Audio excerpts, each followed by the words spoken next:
Hello, everybody. Welcome to Double Down with Double A, coming to you live via Memorex right here in D-18 Studios, Christmas version. I'm sitting here along with the Renegade of Wrestling, J.J. Williams. And Technically, sir, just want to correct you on one little thing. We're not in the studio right now. This is the green room. Oh, this is the green. Okay. Oh yeah, green. I like what you did there. Yeah. Today I'm going to talk about my top 10 movies and or specials for Christmas. Yay! And you've already probably heard me give my movies with Jade and my specials with Jeff, so I'm just basically here to interact with him and, you know, drop my 2 cents in that I may not have already said. So yeah, some of these are stuff, some of them are you actually heard on your list. Okay. Okay. Number one, I had this no particular order here because I was just like randomly writing them down. Okay. No particular order here is mainly because you'll know why when I say it. Rudolph the Red-Nosed Reindeer. Yeah. There's a backstory to this one. A couple years ago, we were down in San Diego for Monday Night Raw, and we're hanging out, getting some autographs and shit like that, and a certain diva by the name of Rosa Mendez came over, and she took pictures with everybody. She goes, "But I want to get pictures with the babies first, yada yada yada." So we patiently wait by, and I think I was the last one to get a picture with her. I was like, put my arm around her. I was like, "Thank you, Rosa. I love you." She goes, "I love you too." I'm like, "Will you marry me?" She goes, "Nope. Zack Ryder would kick your ass, but you are cute." Which kind of spawned into the whole Rudolph thing, because y'all may remember when Rudolph first gets that kiss from Clarice, how he gets all nasally and starts running around, "I'm cute, I'm cute, she said I'm cute," and he jumps up in the air and starts flying. Yeah. This dude was on like cloud 13 for like that entire year. Anytime we got around anybody from wrestling, Rosa Mendez said I was cute. Hey. And I'm not mad at you. I've told you before, I'm not hating. But you totally turned into Rudolph, so... I'm a goober, but not that much of one. Damn, shit. Yeah, you are. Quit trying to front. Alright, next on my list, I have National Lampoon's Christmas Vacation. Something I've heard in your list. Yeah. I love that damn movie. It's fucking awesome. Yeah. Especially the whole thing with the squirrel jumping out of the tree and the dog, the fried pussycat, and who was it? Homegirl, was it what's her name from Seinfeld? Did she get taken out by the Christmas lights? So. What was her name? I never watched Seinfeld. That show freaking sucks. Julia Dreyfus. Yeah, there you go. Fucking awesome ass movie. And it's been years since I've seen Christmas Vacation, but yeah, it was on my list. It's an awesome movie. Like I said on the show with Jade, is Chevy Chase at his best. Oh yeah, that movie is just great, dude. I'm not gonna get off the National Lampoon thing because that'd be a whole fucking episode right there. Next is something I heard on Jade's list earlier, and it's only because I just like the whole meaning behind it, and that was Home for Christmas. It started off as this bratty little college kids like, well, I'm trying to make it home on time just so I can get Dad's Jaguar. But throughout the course of the movie, he actually starts realizing the true meaning of Christmas. Yeah. And matter of fact, he walked in the house 5 minutes late on purpose, just so his dad would not have to give him the car. That was just great, Next on my list is actually a two-way tie. Home Alone 1 and Home Alone 2. Yeah.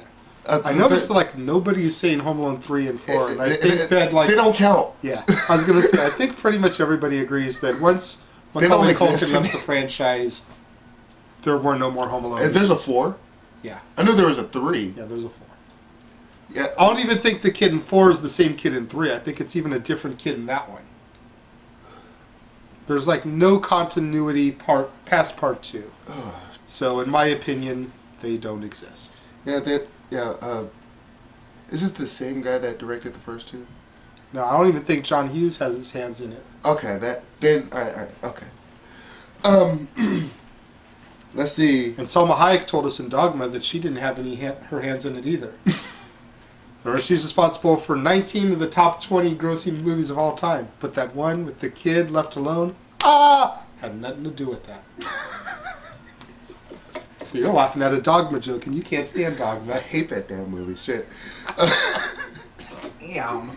Go ahead. Okay, next on my list, I mean, no surprise to anybody, is It's a Wonderful Life with Jimmy Stewart. You know, awesome movie from beginning to end. You know, how he talks about how he lost his hearing, and you know how he couldn't join the military when he wanted to because everybody else was going off to serve.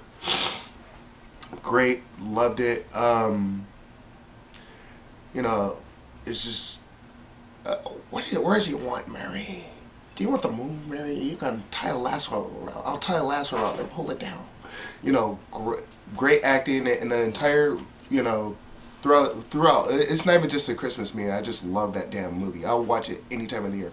One thing that I forgot to mention when I was talking with Jade about that movie, another interesting trivia bit about that movie, Alfalfa from The Little Rascals is in it. He is? If you watch the scene at the school where they're doing the Charleston, you see the guy talking to the other guy about how they're dancing right over the break in the floor where the pool is underneath. Yeah. Alfalfa is one of those two dudes. Do you have that on DVD? I do indeed. Now. Oh yeah, I'll be watching that later on. I will make sure to point it out the next time we watch it. But yeah, Alfalfa from The Little Rascals is in It's a Wonderful Life too. Awesome. That right there is enough reason to like it, dude. If you like old shit like we do, if you're an old soul, and you enjoy shit like The Little Rascals, Alfalfa, baby. All grown up. Okay. The next on my list is with Tim Allen, The Santa Claus. Yeah. The first one. The only reason why I did not say 2 or 3 is only because, I mean, you're probably going to jackslap me when I say this. I've never seen them. Yeah. But I'm kind of... It took a long time for me to see part 2. But, you know. But we own them here. You're more than welcome to borrow them. Watch them on your handy-dandy laptop computer. You know, eventually I will see them just so I can say I've seen them, you know. And I'm kind of curious about the third one, you know, the escape clause. But don't spoil anything. Judge Reinhold is awesome in that movie. Most of the movies he does, he's just this little goofball goober, but he plays a really good asshole in the Santa Claus. Like, you do not like him in the beginning. Yeah. Next on my list is, I didn't write it down, but you know, I just forgot to write it in there, is A Miracle on 34th Street. You know, the original one. You know, not only is it a great movie, not only, you know, has that, you know, whole touchy-feely thing, you know, where a little kid doesn't believe in Santa Claus until the very end, but need I say more? William Frawley, Fred fucking Mertz. Why is it that everybody with this movie comes back to Fred Mertz? It's fault. Seriously. It's like, I love Lucy as much as the next person, but why does it keep coming back to Fred Mertz? He was a badass. I mean, well, he was He was in the movie for 10 minutes. So it was the greatest 10 minutes of the movie. No, just kidding. Well, at least I'm not saying that movie's like 50 years old. I hate it. Oh, teach him. Black and white, sucks. The only good black and white movie that was ever made is The Wizard of Oz. Oh, sepia, dude. Yeah. Like, dude, the whole movie isn't even in black and white. There's only like 10 minutes of it. Right. That's black and white. Anyway. What's up, Chris? Stat Boy's giving me an evil eye. That's who we're making fun of. He's the one that said that. Merry Christmas to you, Bailey and Liam, by the way. Yeah. On a serious tip. Next I have Mickey's Christmas Carol. That's right. You know, only reason why I did not bring up the original, there's 2 reasons why I didn't bring up the original. One is because it's been years since I've seen it and I really don't remember it. And 2, it's been beat to shit. So I figure I'd dust off Mickey's Christmas Carol because I think everybody had Mickey too, though. Mickey's Christmas Carol is freaking awesome. I mean, how can you Scrooge McDuck as Ebenezer Scrooge. Hey, Wilbur from Mr. Ed. Hey, that's more than enough right there. Seriously, Goofy as Jacob Marley. Who would have ever thought that Goofy would play a character that, when you really get down with it, was just as greedy as Ebenezer was? Goofy does not come off as the type of dude that would be that kind of character. Seriously. Another one I have on here, it is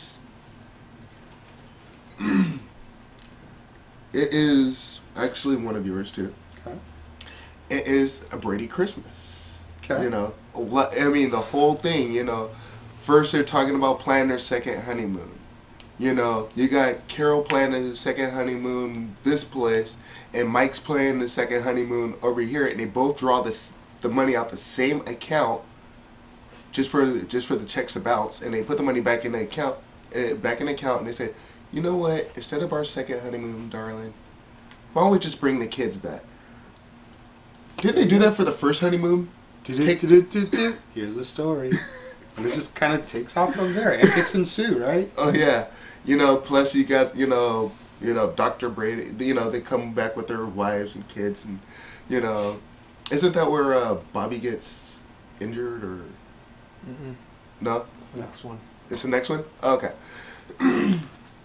And last but definitely not least, on my top 10 here, I have, and I know I'm going to catch some shit from you, A Christmas Story.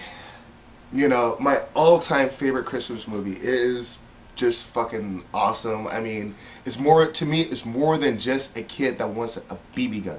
Right.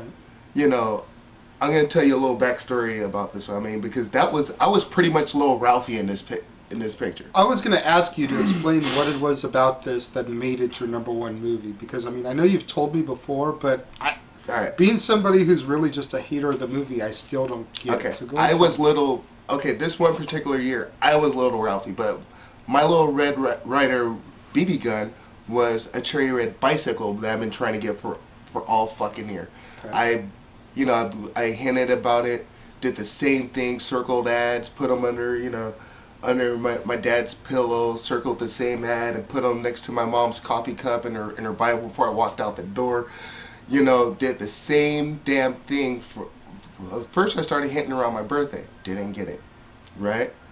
Then I started doing the same thing for Christmas, dropping the same hints, hoping somebody will grasp onto it, but nobody's giving me any kind of hint that, I'm getting anything close to a bicycle for Christmas. And the night before Christmas, I would never forget this, I was actually inside my bedroom closet on the top shelf praying talking to God, saying, please tell Santa Claus to bring me this bike.